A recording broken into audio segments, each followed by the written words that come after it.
Hi there, welcome to my YouTube channel Dhyani Classes. If you are watching my video for the first time, do subscribe my channel, hit the bell icon so that you get notified whenever new video will be uploaded. So in today's video we will cover the third part of the chapter The Enemy from class 12 CBSE. So let's get started.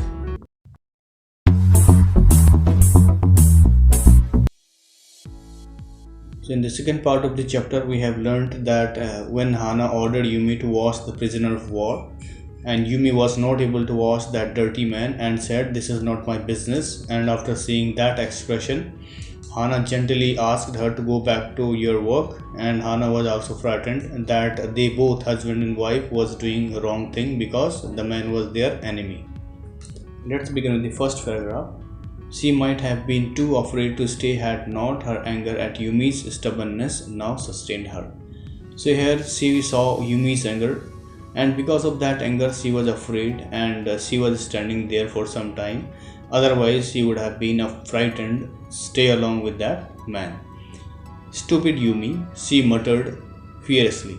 So Hana got angry and muttered "Stupid Yumi" and said, "Is this anything but a man, and a wounded helpless man?" So she was telling, what is this man, and he is after all in a bad condition, and we should help him because he is a wounded man. And in the conviction of her own superiority, she bent impulsively and untied the knotted rug that kept a white man covered. So now in the conviction, because she was a dedicated person, and she was master of his house as well, so she had to do something.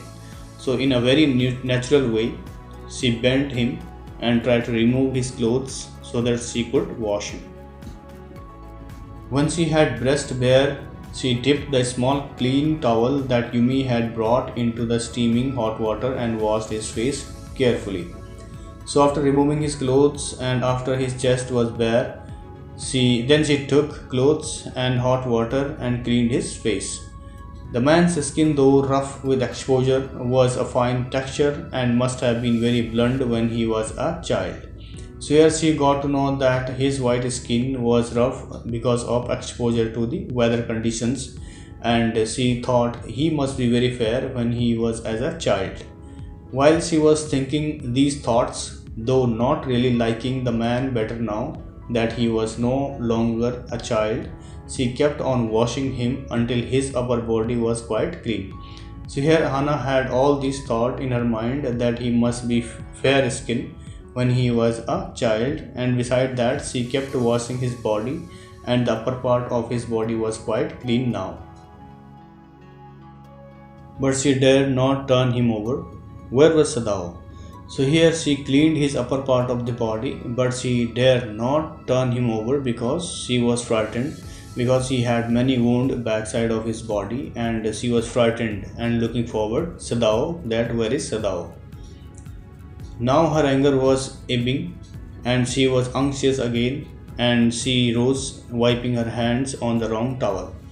So now her anger was ebbing, that means reducing, because she was angry on Yumi, and now that anger was decreasing, and she was very anxious because Sadao had not come to the room yet, and she stood up and wiped her hand on wrong towel.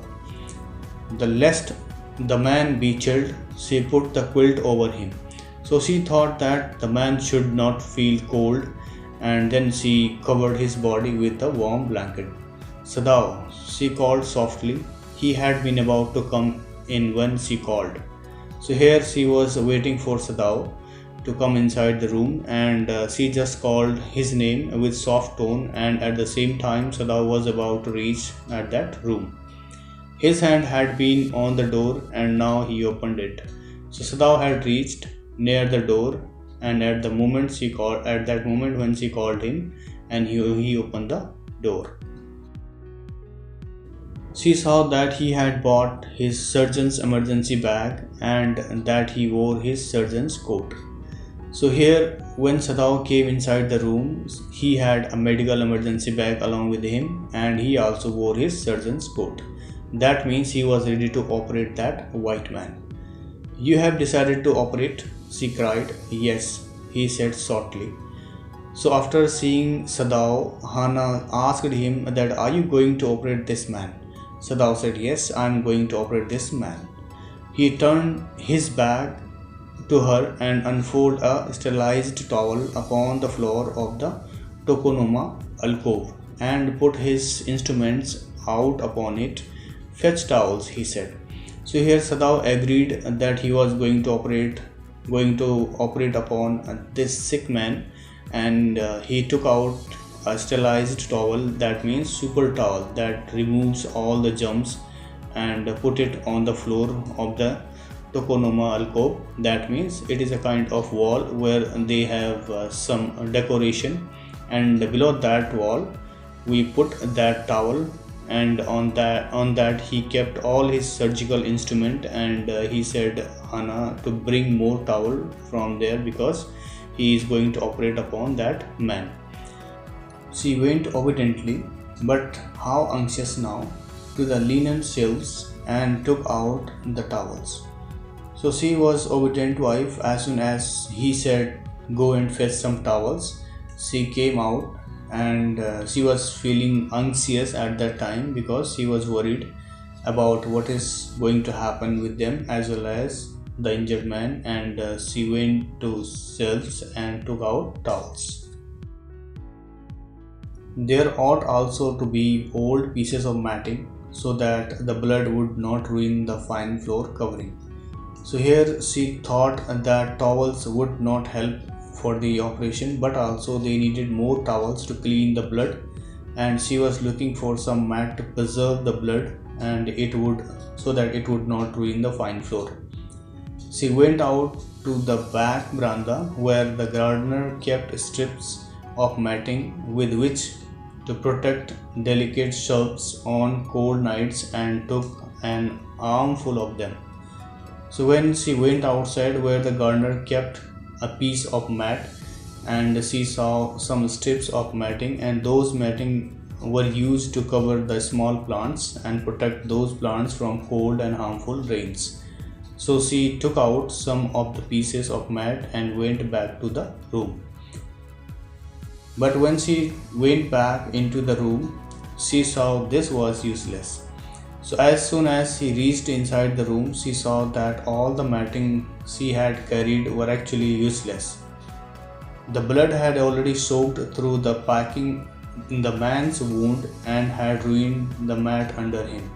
So here she wanted to cover the floor and wanted to protect that man, but when she reached there inside the room, blood had already come out from his body, and it had already ruined that mat under him. "Oh, that mat," she cried. "Yes, it is ruined," Sadao replied as though he did not care.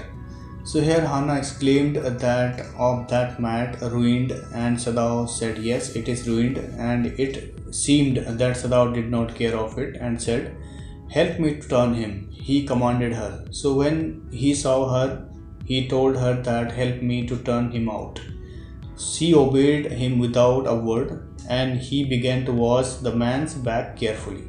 So here Sadao had already decided that he will operate upon him, and he also wanted to help her to turn him back, and she obeyed and turned his body, and then Sadao started to wash his backside.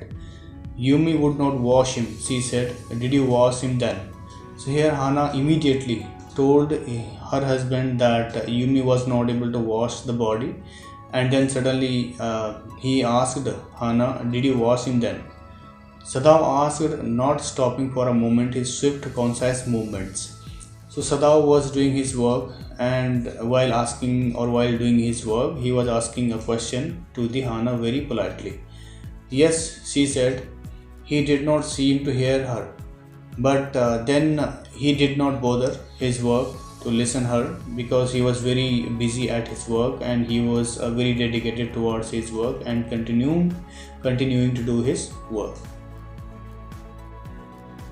But she was used to observation when he was at work. So here Hana already knew that he is dedicated, and when he was at work, he was very much occupied with his work. She wondered for a moment if it mattered to him what was the body upon which he worked. So long as it was for the work, he did so excellently. So she was looking at her husband, how he is dedicated and how he is taking care of that man and how he was operating this man. And in the beginning, she was wondering what kind of body he was working upon. That means in real sense he was their enemy, and that point of time Sadao did not bother about that and continued to do his work properly. You will have to give the anesthetic if he needs it, he said. So immediately Sadao said something to Hana that you will have to give the anesthetic, which means a substance that induces insensitivity to pain. She repeated blankly.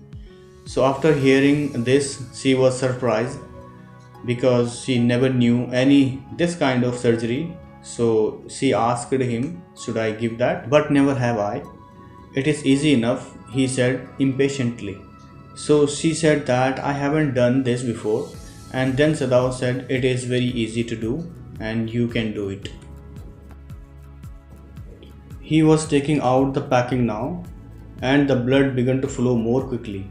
So here he packed injured man's wound with plants. When he took out those plants, the blood started flowing more quickly.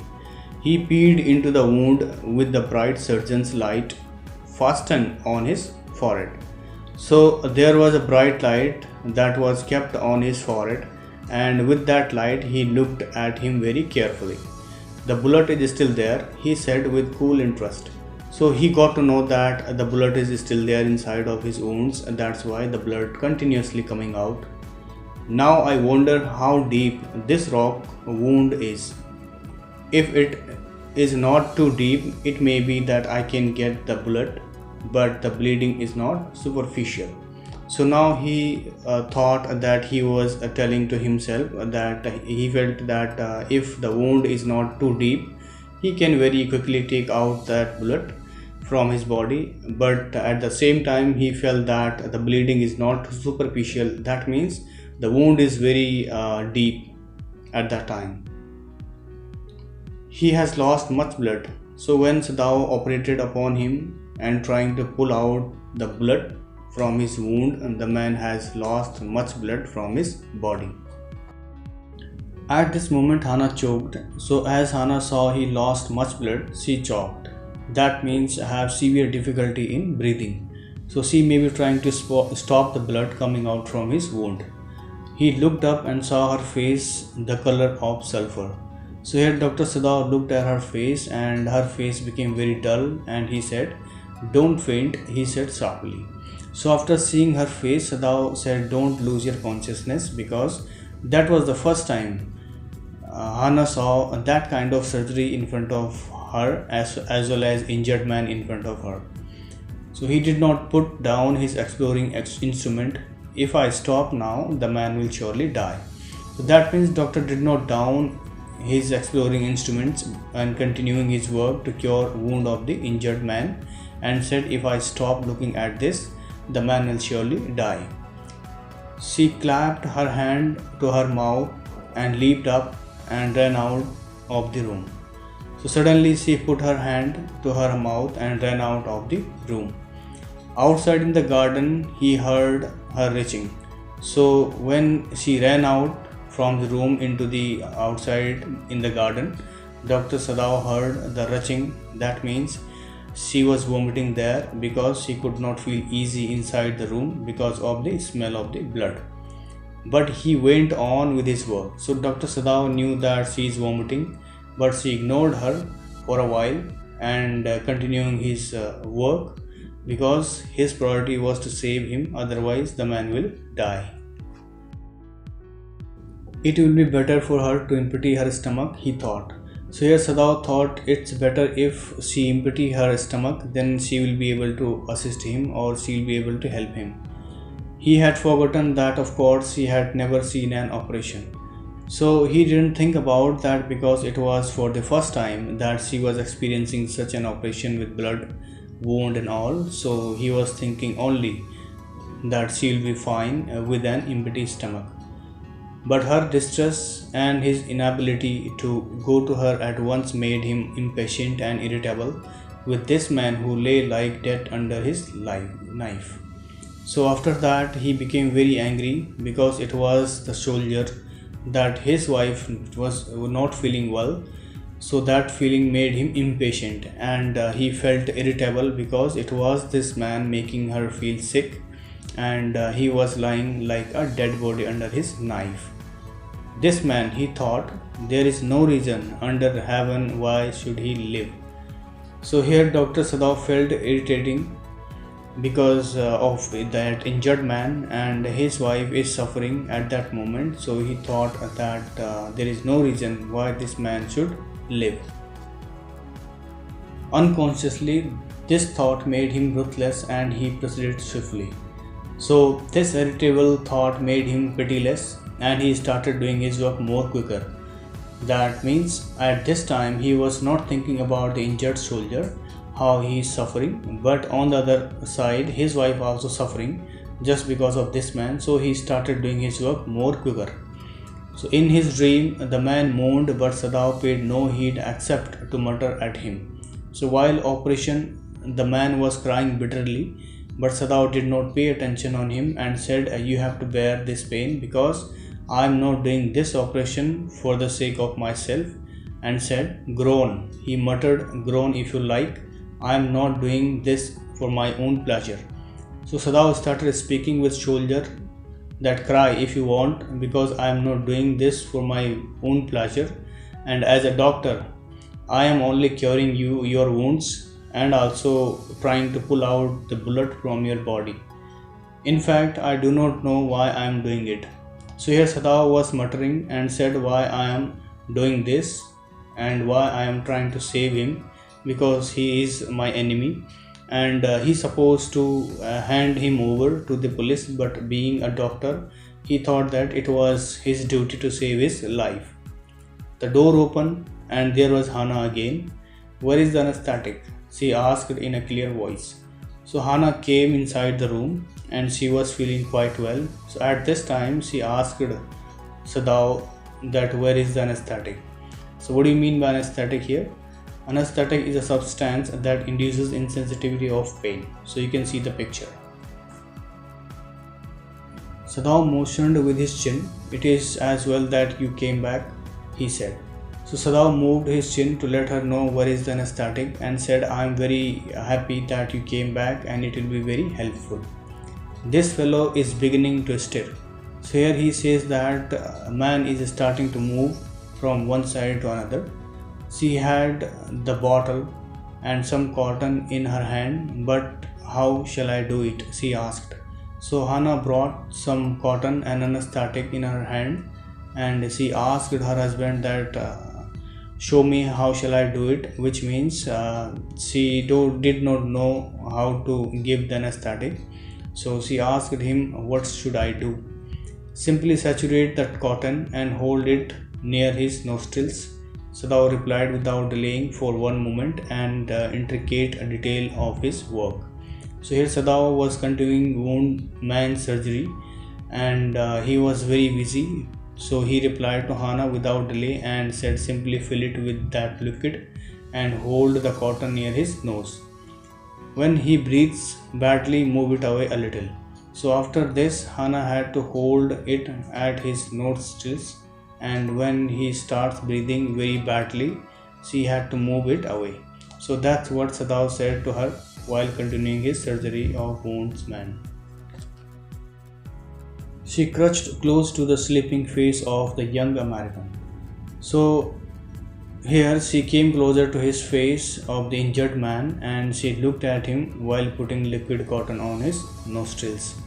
It was a piteously thin face, she thought, and the lips were twisted. So here Hana observed his face and she felt quite pity, and she saw that his lips were twisted and very dry. The man was suffering whether he knew it or not. So the wounded soldier was suffering from pain at that time, but later he was unconscious.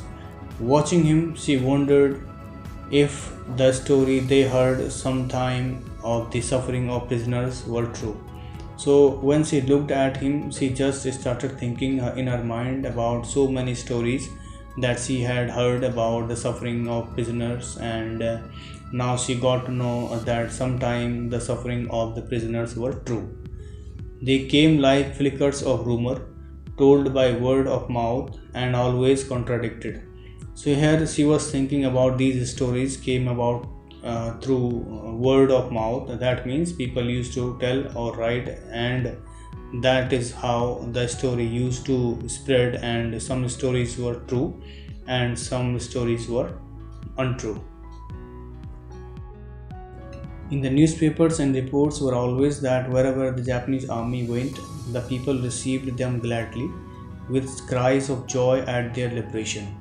So here she also read in the articles and newspapers that whenever the Japanese army came back home, people received them very happily because they were free to come home, and they were also showing their happiness at their salvation. But sometimes she remembered such a man as General Takima, who at home beat his wife cruelly, though no one mentioned it now that he had fought so victorious a battle in Manchuria. So here she also remembered General Takima, and he was also so cruel towards his wife, but on the other hand he was also very brave man, and he fought many battles, and battles of especially battles of Manchuria was one of them, and he got victory as well. If a man like that could be so cruel to a woman in power, would be not be cruel to one like this, for instance? So she was thinking. However, General Takima was very cruel to his wife and misusing his power at home. So will he not be cruel to common people like this soldier? She hoped anxiously that this young man had not been tortured. So he was also thinking in her mind that I hope this man is not tortured in the same manner. So she was feeling a like bit of pity for him. It was at this moment that she observed deep red scars on his neck just under the ear. So as she was thinking, she noticed some red spots under his neck and under his ear. Those scars, she murmured, lifting her eyes to Sadao, but he did not answer. So here she wanted to Sadao to look at those red scars, but after hearing this, he did not answer her whatever she was telling him, and because of he was busy pulling out bullet from his body. At this moment, he felt the tip of his instrument strike against something hard, dangerously near the kidney. So Sadao did not need to answer her, but at that time he was moving his knife, and his knife struck something hard, and it was near the kidney. All thought left him. He felt only the purest pleasure.